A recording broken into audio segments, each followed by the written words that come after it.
본격적으로 우리 요한계시록을 공부하겠는데요. 전에도 말씀드렸거니와 요한계시록을 해석하려면 요한계시록 1장 19절 20절의 말씀을 잘 이해해야 요한계시록을 해석할 수 있습니다.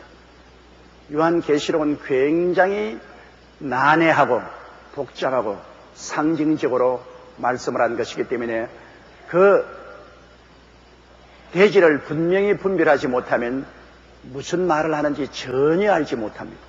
그러나 그 혼돈을 피하기 위해서 이미 주님께서 분명하게 요한계시록 1장 19절로 20절에 요한계시록을 어떻게 해석할지 그 대지를 이미 분명히 거기에 구별해 주고 있습니다.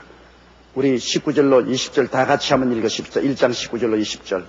그러므로 내 본 것과 이제 있는 일과 장차될 일을 기록하라. 내 본 것은 내 오른손에 7 별의 비밀과 7 금촉대라. 7 별은 7 교회의 사자요 7 촉대는 7 교회니라. 여기 보면 하나님이 세 대지로 나누었는데 내 본 것과 이제 있는 일과 그리고 장차될 일을 기록하라. 거기에다가 이제 분명히 설명하시기를 내 이미 본 것은 내 손에 있는 7 별의 비밀과 7 금촉대라. 그건 이미 본 것입니다. 그럼 이제 있는 일은 이제는 소아시아의 7 교회에 대한 것이 이제 있는 일이고 장차될 일은 이 교회사가 끝나고 난 다음에 이제 장차 일어날 일을 말하고 있는 것입니다. 그런데 여기에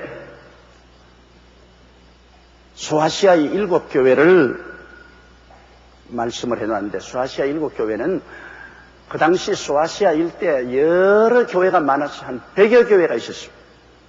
그러나 그 중에 특별히 7 교회를 선택해가지고서 그 교회에 대한 하나님의 경고와 권면의 말씀이 있고 그 교회를 통해서 전 세계 교회의 역사를 초월해서 경고하는 메시지가 담겨 있고 그 다음에는 연대적으로 소아시아의 7 교회를 통해서 주님 죽으시고 부활하시고 성령 강림하셔서 교회가 세워진 이후로 주님 재림하실 때까지의 교회 역사를 7 개로 분리해서 상징적으로 주님께서 설명을 하고 있는 것입니다. 그러므로 여기는 굉장히 의미가 깊습니다.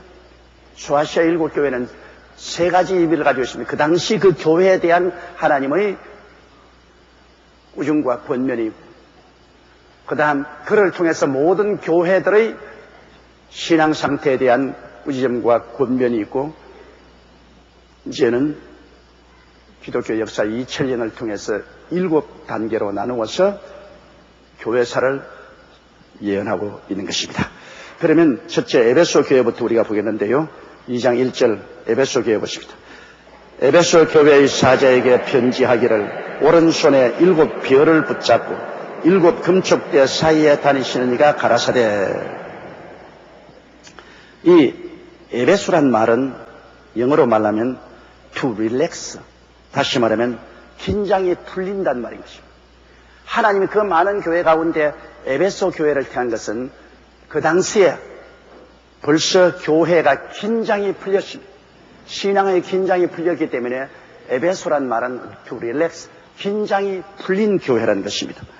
에베소 교회는 바울이 3차 전도 여행 때 세운 교회인데 주 53년부터 58년 사이에 세운 교회가 바로 에베소 교회입니다. 에베소 교회는 사도 바울 선생이 그곳에서 복음을 증거하고 2년 동안 그곳에서 목회를 합니다.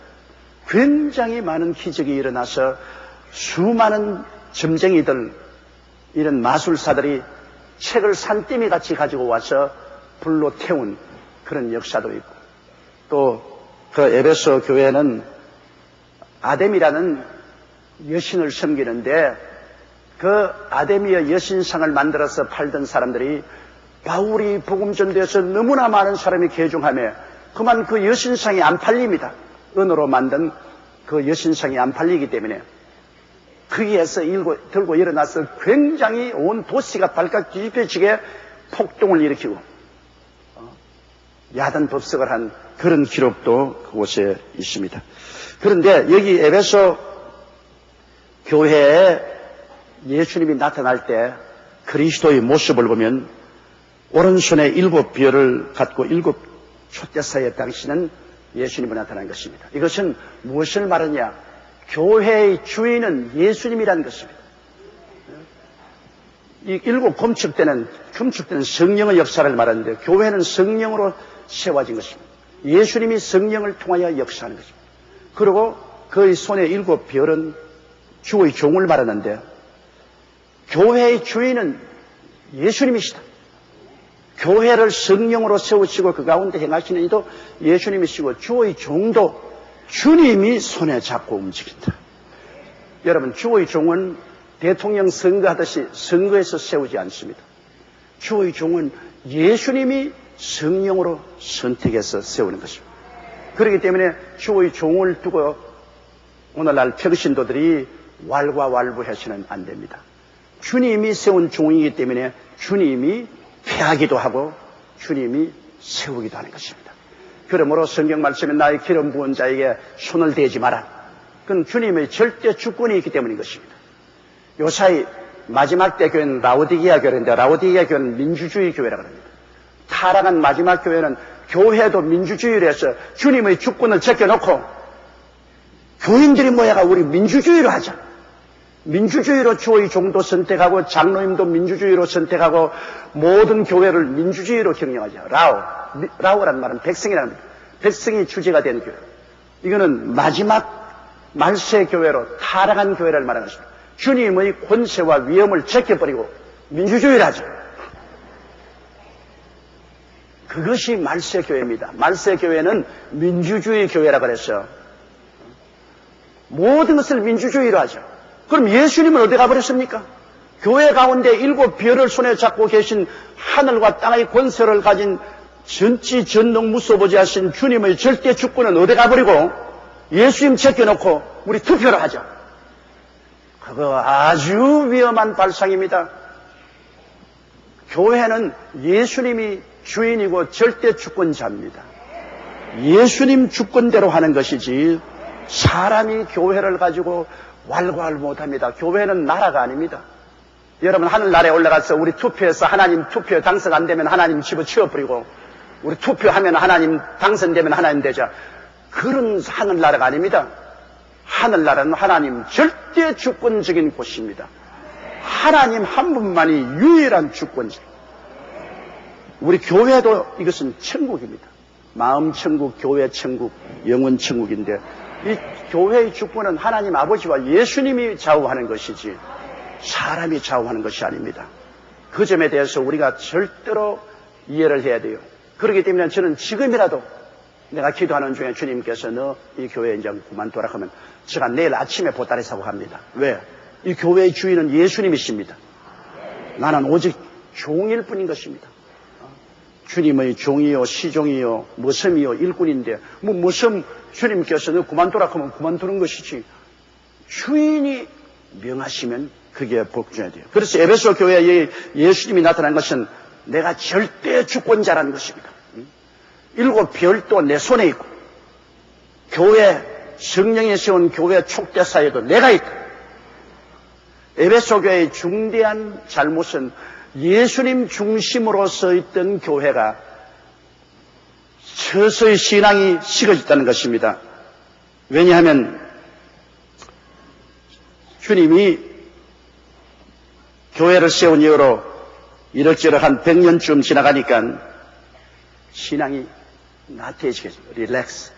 신앙이 나태해지겠죠. 그래서 주님 중심의 신앙생활이 서서히 사라집니다. 주님을 절대 주권자로 모시는 신앙이 사라지고 서서히 인본주의가 들어오기 시작했습니다. 그래서 여기 예수님이 나타난 모습이 주님이 나는 신본주의다. 내가 절대로 주의 종도 내 손에 있고 교회도 내가 움직이는 처소다. 7 금축대 사이에 내가 있다.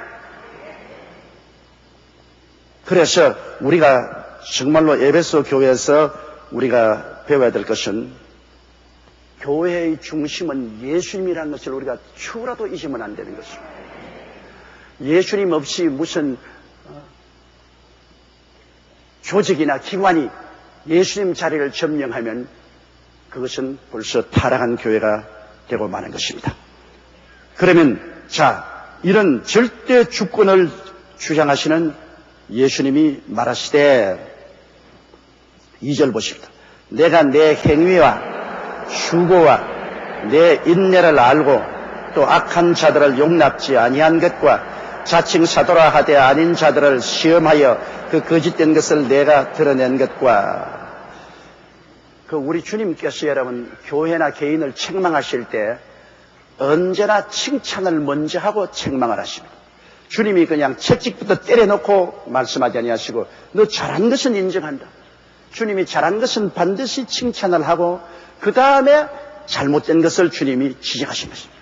우리가 자녀들을 교육할 때도 그리스도의 이 방법을 사용하시 좋습니다. 잘한 것은 다 칭찬을 해놓고 그 다음에 못한 것은 이건 잘못했으니 이것을 고쳐라. 이렇게 하지. 무조건하고 못한 것만 다고 지적해서 때리면 좌절해버리고 맙니다. 낙심하고 말아요. 모든 사람에게는 잘한 것도 있고 못한 것도 있습니다. 그러므로 잘한 것을 보는 눈을 가지고 있어서 그를 높여주고 그 다음에 못한 것은 꾸이자면 고칠 수가 있습니다. 예수님이 에베소 교회에 말씀하실 때 여기에 잘한 것을 주님께서 먼저 칭찬합니다. 내가 내 행위야. 행위란 것은 믿음의 행위를 말합니다. 왜냐하면 행함이 없는 믿음은 죽은 믿음이거든요. 그러므로 에베소 교회는 초대 교회이기 때문에 아직 상당히 믿음의 행위가 있습니다. 그들은 주일날 열심히 나오고 11조 드리고 그리고 기도하고 전도하고 하는 그러한 행위가 있습니다. 그러므로 에베소 교회는 믿음의 행위가 있는 교회이므로 주님께서 너희에게 믿음이 있다. 행함이 없는 믿음은 죽음이니까요. 너희 믿음이 있는 교회이므로 칭찬하시고 또 수고는 사랑의 수고입니다. 그냥 수고는 아니죠. 사랑하기 때문에 수고하는 겁니다. 믿음의 행위와 사랑의 수고. 부모가 자식을 위해서 수고하는 것, 사랑하기 때문에 수고하는 겁니다. 또 내가 우리 교회 보면 우리 남성교회, 여성교회, 또 교회학교 선생님들, 또 우리 안수집사회, 우리 장로님들, 교회에서 월급 주어서 하는 것 아닙니다. 몸 들이고 시간 들이고 고생을 많이 하고 그리고 누가 특별히 잘했다고 나팔부러 칭찬해 주지 않습니다. 그럼에도 불구하고 열심히 합니다. 왜냐? 사랑의 수고입니다. 주님을 사랑하기 때문에 하는 겁니다, 여러분. 그 사랑하지 않으면 안 해요. 요사이 이 각박한 세대에 누가 내 시간 들이고 몸 들이고 물질 들여서 일하겠습니까? 예수님을 사랑하기 때문에 사랑의 수고를 합니다. 그 주님이 칭찬합니다. 그 에베소 교회는 예수님을 사랑하기 때문에 스스로 많은 시간과 몸과 물질을 들여서 수고를 해요. 사랑의 수고를 칭찬한 것입니다. 오늘날 또 주님께서는 믿음의 행위와 사랑의 수고에 대해서 크게 주님이 기뻐하고 인정하는 것입니다. 그리고 내 인내를 내가 알고, 인내는 소망이 있어야 인내를 합니다, 여러분. 소망이 없으면 인내를 안 해요. 우리 교회 옛날 권사님 지금 천당 가셨지만은 19살에 과부가 됐어요. 또 유복자로서 19살에 18살에 시집가서 19살에 남편이 죽고 유복자가 되어서 애를 낳았는데 아들을 낳았습니다.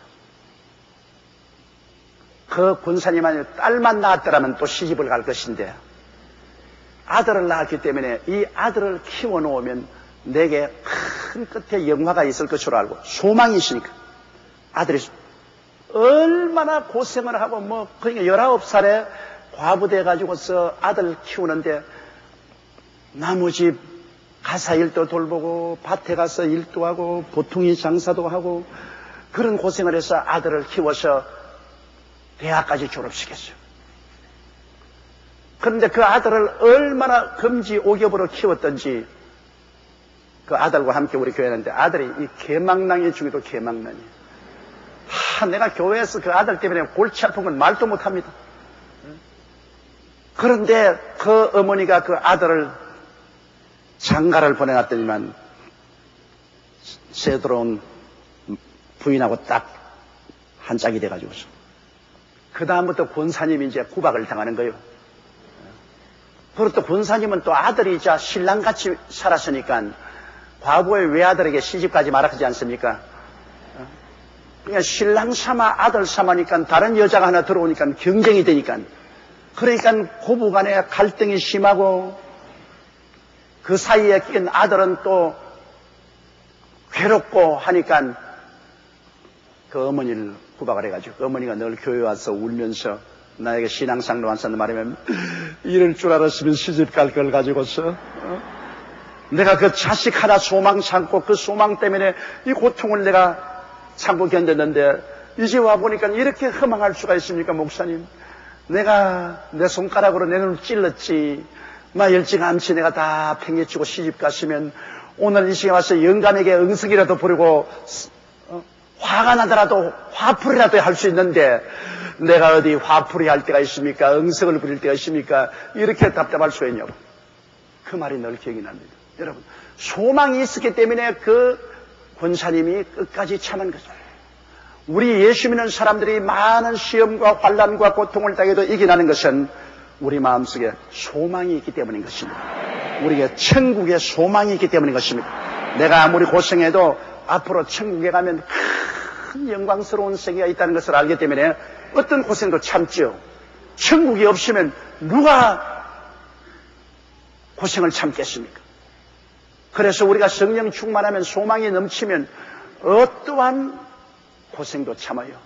불 속에도 들어가고 물 속에도 들어가고 죽음이 와도 참을 수가 있는 것입니다. 그건 왜냐? 소망이 있기 때문인 것입니다.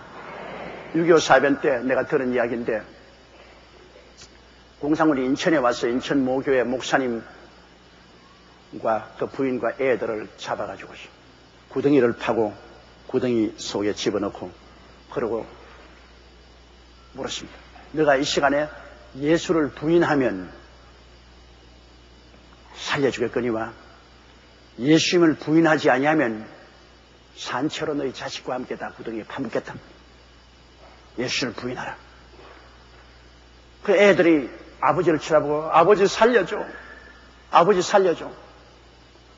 그러면 아버지 마음이 목사님 마음이 사시나무 흔들립니다. 그래서 목사님은 애들이 아버지 살려달라고 하니까 그만 그 마음이 흔들리는데 그 부인이 애들을 보고 입 닥쳐라. 오늘 저녁 식사는 엄마가 준비하지 않는다. 예수님과 함께 먹게 된다. 그리고 그 남편을 보고 여보, 부인하지 마세요. 당신 한평생 주님의 부르심을 받아 복음을 전개해왔는데요. 주님이 당신에게 나쁜 짓 해주었습니까? 지금 와서 주님을 부인하다니요. 우리는 함께 예수 믿고 오늘 우리는 육체를 떠나 오늘 저녁상은 예수님과 함께 먹을 터이니까 부인하지 마세요. 그래서 그 목사님과 사모님이 하늘 가는 밝은 길이 내 앞에 있으니 이 노래를 부르는데 이 공산당들이 흙으로서 덮었어요. 애들이 생매장 되고 그 다음에는 그 부인과 그 목사님이 목까지 올라와서 얼굴이 새빨간 홍당무가 될 때까지 노래를 부르다가 생매장을 받았어요. 참 공산당들 내려와서 주의 종과 성도들에게 몹쓸 일 많이 했습니다.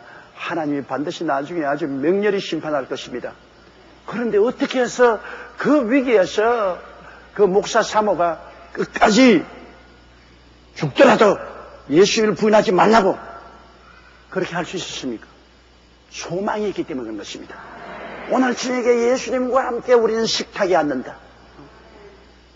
그러므로 예수님과 함께 살 것이다. 이 소망입니다, 여러분. 에베소 교회 주님이 칭찬한 것은 믿음의 행함이 있고 사랑의 수고가 있고 소망이 있기 때문에 여러 가지 고통을 당해도 인내가 있다. 그걸 칭찬하시고 또 악한 자들을 용납지 아니한 것과 악한 자들이 교회에 양의 털을 쓰고 들어옵니다, 여러분. 그거 우리가 꼭 알아야 돼요. 언제나 하나님의 교회에 사탄이 선한 교인처럼 양의 틀을 쓰고 들어와서 그래서 하나님이 교회를 혼란하게 합니다. 예를 들어 말하면 교회 가서 민주주의 해야 된다. 민주주의 해야 된다. 민주주의 해야 된다. 교회에서 우리가 주권을 잡아야 된다. 이것은 양의 틀을 쓰고 온 사탄입니다. 그게 주의 종이 되었든 장로가 되었든 안수집사 권사가 되었든 평신도가 되었든 주님 중심으로 서지 아니하고 들어와서 악을 행하는 것은 사탄입니다. 내 백성이 두 가지 악을 행하였나니 생수의 그런 데는 나를 버린 것과 스스로 웅덩이를 팠는데 물을 저장할 수 없는 터진 우물이라 했습니다. 그러므로 악이란 뭐냐?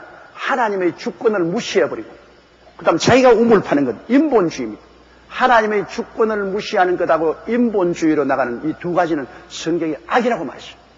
그럼 교회에 들어와서 하나님 주권을 제껴놓고 하나님 뒷전해주고 민주주의로 나가는 것하고 그 다음에는 인간의 수단과 방법으로 살아가려고 하는 이 악입니다. 그런데 에베소 교회에도 그런 무리가 있었어요. 그러므로 에베소 교회에서는 단호하게 그런 악한 자를 추방해냈습니다. 그리고 또 자칭 사도라 하되 아닌 자들을 시험하여 그 거짓된 것을 내가 드러낸다. 자칭 나는 사도다. 여러분, 사도는 주님께서 세운 12사도 이외에 하나님이 성령으로 말미암아 교회에 준 직분 가운데 사도요, 선지자요, 복음 전환자요, 교사요, 목사 5가지 직분이 교회에 주어진 것입니다.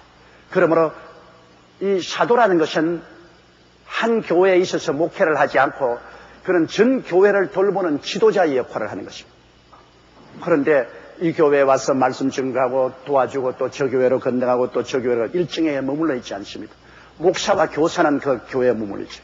또 복음 전환자, 부흥사도 늘 다니면서 부흥회를 인도하는 것입니다. 그런데 그 당시에도 자기가 사도라고 해서 자칭 나는 사도다. 이래서 교인들의 재산을 갈취하고 교회를 혼란케 하는 이러한 사람들이죠. 근데 그때는 여러분 지금과 달라서 교통이 빈번하게 되지 아니하고 연락망이 없으면 전화도 없지요. 팩스도 없지요. 인터넷도 없지요. 우체부가 없어서 편지도 개인적으로 들고 다녀야죠. 그런데 에베소 같은데 나는 예루살렘에서 인정받은 사도다. 예루살렘에서 주님이 명하신 12 제자 사도들이 나를 인정해준 나는 파견된 사도다. 뭐 연락을 할 수 있어야죠. 한번 예루살렘에 갔다 오려면 몇 달이 걸리는데 전화가도 요사이 같으면 간단히 전화만 걸고 가짜냐 진짜냐 하면 알겠는데 그땐 그거 모릅니다. 그러나 이 에베소 교회에서는 일단 사도라고 왔으니까 그 사람을 무시할 수는 없죠. 그래서 그 사람을 사도로 인정을 하면서도 자세히 그 열매를 봤습니다. 그 열매를 보고 그 나무를 알지니 가시나무에서 무화과를 딸 수가 없는 것처럼 그 열매를 보니까 사도가 아니거든. 가짜거든. 그걸 드러내서 정체를 드러내서 내쫓았습니다. 여러분, 영분별이라는 것은 성령께서 우리에게 은사를 주어서 영분별할 수 있지만은 우리가 일반적으로 분별할 수 있는 것은 그 열매를 보고 그 나무를 압니다.